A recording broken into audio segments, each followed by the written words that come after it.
भस्म किस चीज के लिए होती है? भस्म किसके लिए धारण कराई जाती है? तो महाराज शिव महापुराण की कथा कहती है,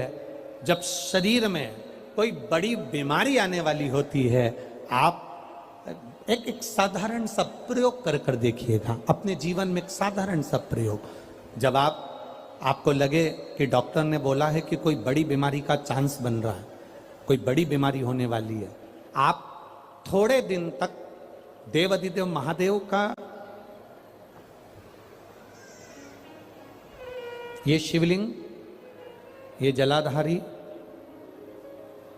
ये जहां से जल बहता है, गणेश जी का स्थान, कार्तिकेय जी का स्थान, बीच में एक मोटी सी लाइन अशोक सुंदरी, शिवलिंग जो शिवलिंग रखा है, जो जलाधारी है वो मां पार्वती जी का हस्तकमल, ऊपर से एक एक बूंद जो पानी गिर रहा है, जिस कमंडल में से, जिस जलाधारी में से जल गिर रहा है, वहां शंकर भगवान की 5 बेटियां, जया, विषहरा, शामली बारी, दौतली और देव, ये भगवान शिव की 5 बेटी। जब आपको लग रहा है कि मेरी जांच होने जा रही है, जब आपको लग रहा है कि मुझे डॉक्टर को दिखाने जा रहे हैं, मुझे लग रहा है कि कोई बड़ी बीमारी ना निकल जाए, अल्ट्रासाउंड करा रहे हैं, एक्सरे करा रहे हैं, उससे पहले घर में अगर थोड़ी सी भस्म रखी है, उस भस्म को जब आप जल चढ़ाने के लिए शिव जी के मंदिर में जाओ, हॉस्पिटल में दिखाने के लिए जांच कराने जाओ, उससे पहले एक काम जरूर करना, शंकर भगवान का जहां शिवलिंग रखा है, उस शिवलिंग के पास में भस्म का लेपन कर कर देवाधिदेव महादेव पर 1 लोटा जल समर्पित कर कर उसी भस्म को अपने कलेजे पर, अपने हृदय पर लगाकर देवाधिदेव महादेव का पंचाक्षर मंत्र नमः शिवाय, षडाक्षर मंत्र ओम नमः शिवाय या श्री शिवाय नमस्तुभ्यम बोलकर फिर आप जांच के लिए चले जाओ। कोई बड़ी बीमारी तुम्हारी जिंदगी में निकल ही नहीं सकती। भस्म भस्म हो। भस्म का काम क्या? हमारे रोग को, हमारी बीमारी को, हमारे आने वाले जो रोग हैं, जो बीमारी है, जो तकलीफ है, उसको समाप्त करती है। बस जिस व्यक्ति की बीमारी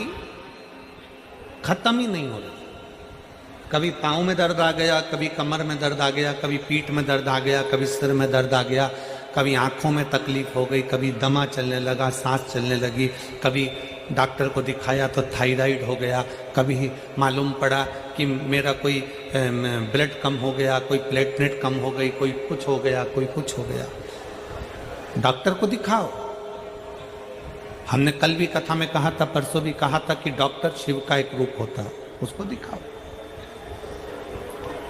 डॉक्टर जो दवाई दे कुंदकेश्वर महादेव के नाम से, उसको खाओ। पर कभी अगर मौका लग जाए, तुमको ऐसा लगे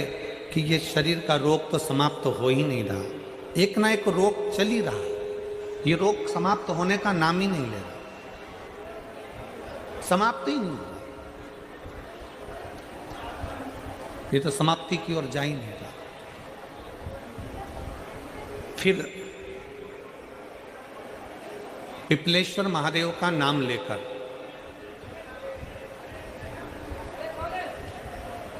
पिपलेश्वर महादेव का नाम लेकर कुछ भी मीठा जो में बना सकते हो, हलवा बना सकते हो हलवा, सीरा बना सकते हो सीरा, खीर बना सकते हो खीर, चूरमा बना सकते हो तो चूरमा, लड्डू बना सकते हो तो लड्डू, जो तुम घर में मीठा बना सकते हो, उसका केवल 7 ग्रास का अन्न, कितने ग्रास जम के बोलो जरा, 7 ग्रास, 7 ग्रास मतलब 7 कोर, 7 ग्रास का अन्न एक पात्र में ले लो और पिपलेश्वर महादेव का नाम लेकर किसी भी शिवालय में, शंकर के मंदिर में जाकर एक बेलपत्र रखकर उस जो प्रसाद तुम बना कर ले गए हो, जो तुम भोग बना कर ले गए हो, उसका स्पर्श कर कर पिपलेश्वर महादेव का नाम लेकर शंकर को उस भोग को रखकर, बेलपत्र रखकर शिवजी को 7 बार एक ही लोटे का जल, केवल 1 लोटे का जल 7 बार उत्तर की ओर मुख कर कर दक्षिण में खड़े होकर शंकर के शिवालय पर 7 बार एक ही लोटे का जल 7 बार थोड़ा थोड़ा कर कर उसको गिरा दीजिए, शिव जी के ऊपर चढ़ा दीजिए 7 बार। बाद में जो प्रसाद पर आपने बेलपत्र रखी है उसी बेलपत्री को उठाकर शंकर के शिवलिंग पर चढ़ा दीजिए। बाबा को प्रणाम करिए, बाबा मेरे शरीर का रोग समाप्त नहीं हो रहा, गोलियां खा रही हूँ, दवाई खा रही हूँ, कुंदकेश्वर महादेव का नाम लेकर दवाइयाँ ले रही हूँ, पर कभी घुटना, कभी कमर, कभी आँख, कभी थायराइड, कभी कुछ, कभी बीपी, कभी शुगर, कुछ ना कुछ चल ही रहा है। बाबा अब आपको संभालना। किसी भी दिन पिपलेश्वर महादेव का नाम लेकर वो चढ़ी हुई बेलपत्री लियाओ, प्रसाद लियाओ, घर पर आने पर जैसे ही घर के अंदर प्रवेश करो सबसे पहले बेलपत्री को चबा चबा कर खा लो। फिर वो जो प्रसाद है उस प्रसाद को 7 गांठ से थोड़ी थोड़ी देर में 7 बार में उसको खा लेना। बाबा देवाधिदेव महादेव का नाम लेकर, पिपलेश्वर देव का नाम लेकर प्रणाम कर कर जल का आचमन,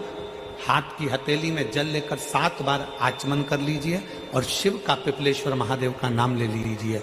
धीरे धीरे 15 दिन लगेंगे और 15 दिन में बीमारियां अपने आप कम होना प्रारंभ हो जाएगी और बाबा आपका हाथ पकड़कर आगे बढ़ाएंगे। शिव तत्व की प्राप्ति